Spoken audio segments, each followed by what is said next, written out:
नमस्कार, मैं विनीता संस्कृति आईएएस के यूट्यूब चैनल पर आप सभी का स्वागत करती हूँ। आज हम बात करने वाले हैं किडनी कैंसर के लिए जो उपचार की तकनीक खोजी गई हैं उनके बारे में। जो अभी उपचार की तकनीक खोजी गई हैं वो पुरानी तकनीकों से कितनी बेहतर हैं ये जानेंगे। साथ ही साथ हम ये भी जानेंगे कि किडनी कैंसर के लक्षण क्या होते हैं, क्या इसके कारण होते हैं, किस तरीके से इनसे निदान पाया जा सकता है, सब कुछ देखेंगे इस वीडियो के माध्यम से। आगे बढ़ने से पहले हम आपको बता दें कि हमारे संस्थान द्वारा सामान्य अध्ययन के फाउंडेशन कोर्स स्टार्ट हुआ है, जिसमें हम प्रीलिम्स प्लस मेंस दोनों की ही तैयारी आपको कराएंगे। और ये हाइब्रिड कोर्स हमारे ऑफलाइन और ऑनलाइन दोनों ही माध्यम में आपको मिलेंगे।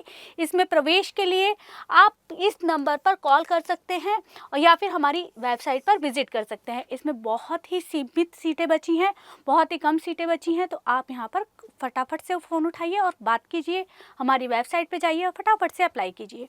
चलिए अपनी न्यूज़ की तरफ बढ़ते हैं कि अभी ये किडनी कैंसर का जो उपचार है ये चर्चा में क्यों बना हुआ है। क्योंकि जो हमारा चिकित्सा अनुसंधान है वो दिन पे दिन प्रगति करता जा रहा है और हम चिकित्सा के अलग अलग तरीके खोजते जा रहे हैं, चाहे वो कोई भी बीमारी हो।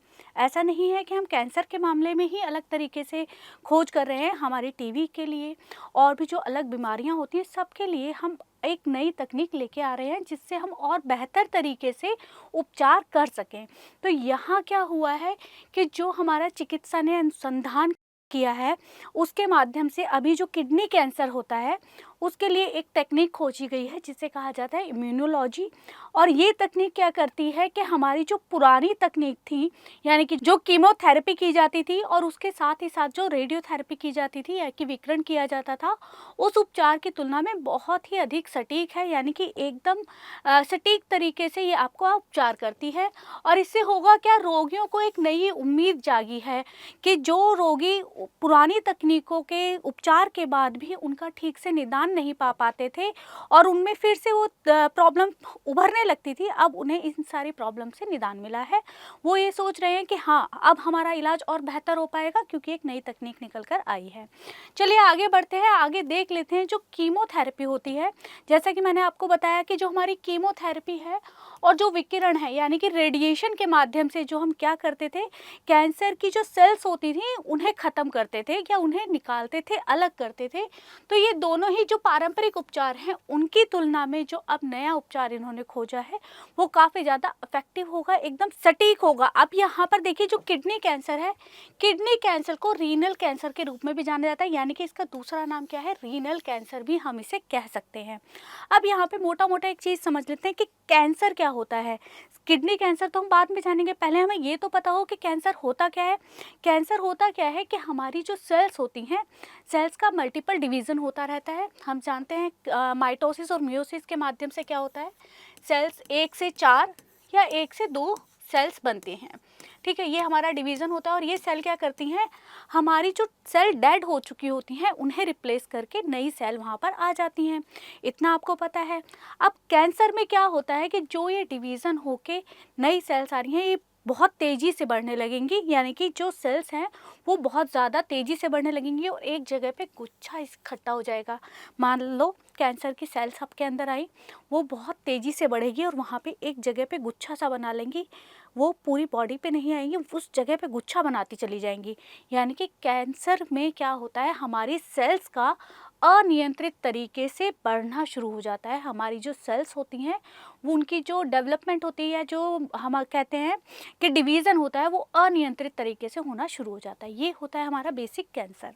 अब जान लेते हैं कि जो हमारा किडनी कैंसर होता है वो कहाँ होगा। ऑब्वियस सी बात है, जब हमारी किडनी के अंदर कैंसर होगा तो उसे क्या नाम दिया जाएगा, किडनी कैंसर। अब इसके लक्षण क्या होते हैं, किस तरीके से हमें पता लगेगा कि हमारी किडनी में कैंसर है, हमें कैंसर हो सकता है। हम ये जानने के लिए फिर डॉक्टर के पास जाएंगे तो डॉक्टर बताएगा हमें जांच करने के बाद, पूरी प्रोसेस करने के बाद कि आपको कैंसर है या नहीं, ठीक। तो ये इसके लक्षण क्या हैं, क्या क्या लक्षण हमें दिखे तो हमें डॉक्टर से मिलना चाहिए। सबसे पहला, अगर आप यूरिन पास करने में आपको ब्लड आ रहा है, यानी कि टॉयलेट जब आप करते हैं तो आपको उसमें ब्लड की मात्रा अगर दिखाई देती है तो आपको सबसे पहले जाके डॉक्टर से मिलना चाहिए। दूसरा, आपकी बगल या पीठ में लगातार दर्द होना, यानी कि जो हमारी बैक साइड होती है उसमें या बगल की साइड, ये जो पूरा एरिया होता है यहाँ पे आपके कंटिन्यूसली पेन हो रहा है। या तीसरा, पेट में गांठ या जो हमारा मांस होता है वहाँ पे एक मांस इकट्ठा हो जाना। द्रव्यमान मतलब क्या है कि पेट में गांठ या कुछ एक मांस सा इकट्ठा हो जाना, या किसी का एकदम से वजन घटने लगे, ठीक है। या तो क्या होता है, किसी किसी का वज़न बढ़ता है, आपका मान लो आपका कंटिन्यू वज़न एक मेंटेन है और आपका वज़न सडनली घटने लगे बिना किसी रीज़न के, ना आप कोई एक्सरसाइज कर रहे हैं ना कोई डाइट कर रहे हैं और सडनली आपका वज़न घटने लगे, तो ये भी इसका एक कारण हो सकता है। आपको रेगुलर थकान रहती है या बॉडी में बुखार बहुत जल्दी जल्दी आता है, बहुत लिमिटेड टाइम के लिए, थोड़ी थोड़े टाइम बाद आपको बुखार आने लगता है, 1 दिन बाद 2 दिन बाद, इस तरीके से अगर आपको बुखार रहता है तो ये भी इसका एक लक्षण है। आगे जान लेते हैं कि इसके कारण क्या है। किडनी कैंसर किन किन कारणों से होता है। किडनी कैंसर का अभी तक कोई सटीक कारण नहीं पता चला है, यानी कि कुछ भी ऐसा क्लियर स्पष्ट नहीं हुआ है जिससे हमें ये पता चल सके कि किडनी का कैंसर हुआ है। परंतु अगर इसका आप समय के साथ पता ना चले, मतलब आपको अगर कोई लक्षण दिख रहा है और आप अगर डॉक्टर के पास जाके पता नहीं करते और आपको समय से पता ना चले और आपका ठीक समय पर उपचार ना हो, तो यह आपके स्वास्थ्य के लिए बहुत ज़्यादा गंभीर हो जाता है, एक गंभीर समस्या बन जाता है और आगे चल के आपकी डेथ भी हो सकती है। अब यहाँ पे जो किडनी कैंसर में है, एक होता है रीनल सेल क्रायोसोम, ये तकरीबन 90% तक आम जो कैंसर होता है किडनी का वो इसी की वजह से होता है।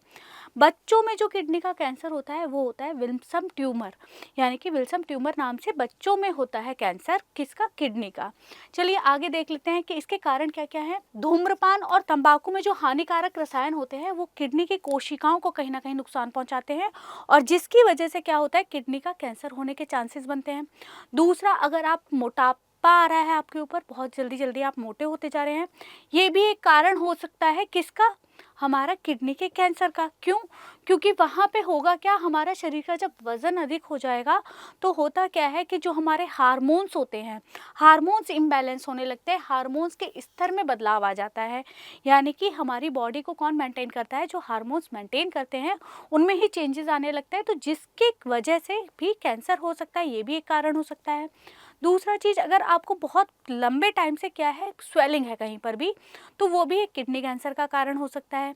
अगर आपको हाई बीपी रहता है, जिन लोगों को हाई बीपी की प्रॉब्लम होती है तो उन लोगों को विशेषकर ध्यान रखने की ज़रूरत होती है। क्यों? क्योंकि जो हाई ब्लड प्रेशर होता है उससे क्या होता है, हमारी जो रक्त वाहिकाएँ होती हैं, यानी कि जो हमारे ब्लड वेसल्स होते हैं उनको वो अफेक्ट करती हैं, साथ ही साथ हमारी किडनी को भी इफ़ेक्ट करता है क्या, हाई ब्लड प्रेशर, तो उसका भी एक कारण हो सकता है कि हमें किडनी कैंसर हो जाए। अब यहाँ पर जो हमारा किडनी कैंसर है, ये जो है अनुवांशिक प्रवृत्ति का भी संकेत देता है। कभी कभी ये देखा जाता है कि एक जनरेशन से ये दूसरे जनरेशन में जाता है। अगर हम इतिहास उठा के देखें तो मतलब अपनी हिस्ट्री देखें साइंस की, तो उसमें कुछ केसेस ऐसे मिले हैं जिसमें ये हमारा जेनेटिकली हमारे बुज़ुर्गों से पाया गया है, किसमें, एक जनरेशन से दूसरे जनरेशन में। चलिए आगे बढ़ते हैं और देखते हैं कि इससे निदान कैसे पाया जा सकता है, किस तरीके से हम इससे लड़ सकते हैं। देखिए, निदान में आमतौर पर क्या होता है, इमेजिंग परीक्षण या बायोप्सी को संयुक्त रूप से सम्मिलित किया जाता है। सबसे पहले तो आप देखिए अल्ट्रासाउंड। अल्ट्रासाउंड में क्या होगा, अल्ट्रासाउंड जब कराया जाएगा तो उससे क्या पता चलेगा कि गुर्दों में गांठ है या नहीं, ठीक है। क्योंकि जो हमारा कैंसर में होगा क्या, कैंसर में जब सेल्स अनियंत्रित हो जाएंगे, बढ़ेगा, तो वहाँ पे गांठ टाइप की बन जाएगी, दिखाई देगी कि कुछ चीज़ इकट्ठी हो रही है। तो सबसे पहले तो अल्ट्रासाउंड होगा, अल्ट्रासाउंड से ये पता लग जाएगा कि अंदर गांठ है या नहीं है। उसके बाद क्या होगा, उसके बाद सेकंड स्टेप में क्या कराया जाता है, सीटी स्कैन, ठीक है। सीटी स्कैन में क्या होगा, गुर्दों का एक, जो हमारी किडनी है, सॉरी किडनी या गुर्दे हम बोल सकते हैं, उसका जो हमारा एक सेक्शन वाइज छवियाँ आएंगी, मतलब सेक्शन वाइज एक इमेजिंग आएगी जो पूरे गुर्दे को और हमारी किडनी को अच्छी तरीके से दिखाया जाएगा वहाँ पर। इससे क्या होगा, इससे हमें एक सटीकता पता लग जाएगी कि जो वो गांठ है वो कहीं ऐसा तो नहीं है कि स्टोन हो, स्टोन भी तो हो सकता है किडनी में, स्टोन हो तो वो चीज़ हमें यहाँ से पता लग जाएगी कि ये कैंसर है या स्टोन है। उसके बाद क्या किया जाएगा कि यहाँ से अगर वहाँ पर भी सीटी स्कैन में भी कोई ऐसी बात होती है कि हमें क्लियर नहीं पता चल पा रहा कि ये गांठ कैंसर की है या स्टोन है, तो क्या किया जाता है, एमआरआई किया जाता है। इस पे हाई रेजोल्यूशन पे जो है इमेजिंग की जाती है, जिससे ये पता लग जाता है कि एग्जैक्टली अंदर जो भी है गांठ जो है वो किसकी है, कैंसर की है या स्टोन है। ठीक है, अब चौथा हमारा आता है बायोप्सी। बायोप्सी में क्या किया जाता है, जो अंदर जो भी गांठ है, अगर ये पता लग गया कि वो गांठ कैंसर की है तो क्या किया जाएगा, उसे निकाल लिया जाता है। कैंसर कोशिकाओं को जांच के लिए एक छोटा सा नमूना उसमें से निकाल लिया जाता है, टिश्यू के तौर पे एक छोटा सा नमूना उसमें से निकाल लेंगे बायोप्सी के माध्यम से, जिससे हम उस पर जाँच कर सकें कि कैंसर है तो ये किस तरीके से इसका निदान हमें करना है। बायोप्सी हो गई। अब उसके बाद क्या किया जाएगा, हमारा जो रक्त है, ब्लड, और हमारा जो यूरिन है उसका टेस्ट किया जाएगा। क्यों, क्योंकि इसने हमारी किडनी को कितना अफेक्ट किया है वो यहाँ से पता लगेगा। क्यों, क्योंकि हमारी जो किडनी होती है वो क्या करती है, टॉक्सिक सब्सटेंस को बाहर निकालने का काम करती है। तो यहाँ से क्या पता चलेगा, जो हमारी किडनी है उसका कार्य कितना अफेक्टेड हुआ है, उसके कार्यों में कितनी असमानताएं आई हैं, ये सारी चीज़ें हमें यहाँ से पता लगेंगी, जो किसके लिए उपयोगी होंगी, जो हम अपनी किडनी के कैंसर में उपचार करने वाले हैं उसमें हमारी बहुत ज़्यादा अफेक्टिव होगी। आगे चलते हैं और देखते हैं कि इसके लिए लक्षित चिकित्सा कौन कौन सी हैं। अगर मान लीजिए जो आपका कैंसर है बहुत ऊंचा, मतलब हाई स्टेज पे नहीं है, बिल्कुल प्रीलिम्स स्टेज पे है, स्टार्टिंग में ही आपको पता लग रहा है कि किडनी में कैंसर है, तो क्या किया जाना चाहिए। लक्षित उपचार में क्या किया जाता है, जो हमारी नॉर्मल सेल्स हैं उसको कोई नुकसान नहीं पहुंचेगा, और हमारी जो कैंसर की, यानी कि जो कैंसर की विशिष्ट कोशिकाएं हैं उन पर ही हमला किया जाएगा। हमारी किडनी के अंदर एक स्पेसिफिक टारगेट किया जाएगा, सिर्फ उन्हीं सेल को जिनकी वजह से कैंसर हो रहा है, उसके आसपास, क्योंकि हमारी बॉडी पूरी किससे बनी है, सेल से बनी है, तो उसके आसपास की जो भी सेल्स होंगी उन पे कोई भी इफेक्ट नहीं आएगा, सिर्फ हमारी जो कैंसर सेल्स हैं उन्हें ही नष्ट किया जाएगा। अब यहाँ पे 4 तरीके आपको बताए हैं उपचार के। एक है हमारा TKI, टायरोसिन किनेज अवरोधक, एक ये तरीका है जिसे शॉर्ट में TKI भी कहा गया है। इसमें क्या होता है, इसमें जो दवाइयाँ दी जाती हैं उन्हें पैनिब नाम की दवाइयाँ दी जाती हैं, या जिसमें ये साल्ट हो। अब ये क्या करता है, जो हमारी कैंसर की जो सेल्स होती हैं उनको में जो वृद्धि होती है, यानी कि जो वो बढ़ रही हैं, एकदम तेज़ी से जो बढ़ रही हैं, वो किसी न किसी कारण से बढ़ती हैं।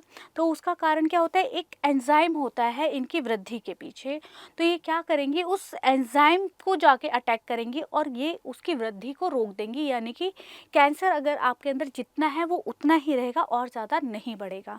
तो ये क्या हुआ, ये हमारी उपचार की पहली स्टेज है। क्या किया गया कि कैंसर को बढ़ने से रोक दिया गया। ठीक, अब दूसरा क्या है, दूसरा है हमारा MTOR अवरोधक। अब इसमें क्या होता है, इसमें एवरोलिम्स नाम की एक दवाई होती है, जो हमारा MTOR नाम का एक प्रोटीन होता है। ठीक है, जो क्या करता है प्रोटीन, ये कैंसर की कोशिकाओं के विभाजन में और उसको बढ़ाने में शामिल है, यानी कि उनको डिवीज़न में। पहला क्या हो रहा है कि उसने एंजाइम को रोका। ठीक है, अब एंजाइम के रुकने से क्या हुआ कि उसका कहीं ना कहीं उसकी वृद्धि में अवरुद्ध उत्पन्न हो गया। दूसरा क्या किया गया, MTOR अवरोधक से क्या किया गया, ये जो प्रोटीन होता है इस प्रोटीन को टारगेट किया गया, और ये प्रोटीन किसके लिए होता है, जो कोशिकाओं का विभाजन हो रहा है और कैंसर का जो विकास हो रहा है उसमें ये सहायक होता है। तो क्या किया गया, दूसरा यहाँ पर प्रोटीन को टारगेट करके उस चीज़ को ही ख़त्म कर दिया गया कि जिससे उसका विभाजन ही नहीं होगा। पहले एंजाइम को अवरुद्ध किया, फिर हमने प्रोटीन से ही दोनों काम करके हमने क्या कर दिया, कैंसर सेल्स का विभाजन को बिल्कुल अवरुद्ध कर दिया। अब आगे क्या है, आगे तीसरा है हमारा VGIF अवरोधक।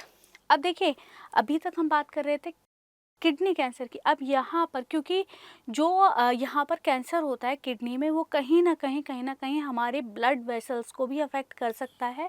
तो यहाँ जो VIGF होता है, ये क्या है, हमारी बॉडी में एक एंटीबायोटिक होता है, मोनोक्लोनल एंटीबॉडी होता है, जो क्या करता है, जो ट्यूमर में जो ब्लड वेसल्स का निर्माण होता है ट्यूमर्स में, उसके लिए आवश्यक जो वैस्कुलर एंड्रोनल ग्रोथ फैक्टर होता है उसे लक्षित करता है। यानी कि क्या करेगा ये एंटीबॉडी के जो हमारे निर्माण हो रहा है हमारा किसका VIGF इसको रोक देगा। अब चौथा क्या है हमारा इम्यून चेक पॉइंट अवरोधक, यानी कि जो हमारी दवाइयाँ होती हैं जैसे निवोलुमेव होता है, वो दवाइयाँ क्या करती हैं कैंसर के खिलाफ हमारी जो प्रतिरक्षा प्रणाली होती है उसको बढ़ाती हैं। यानी कि जो हमारी प्रतिरक्षा प्रणाली है यानी कि जो हमारा इम्यून सिस्टम है उसे कहीं ना कहीं बढ़ाती हैं, और जिससे क्या होता है जो भी हम उपचार करेंगे वो बहुत ज़्यादा अफेक्टिव होगा। चलिए आगे बढ़ते हैं और देख लेते हैं आज की वीडियो से संबंधित प्रश्न।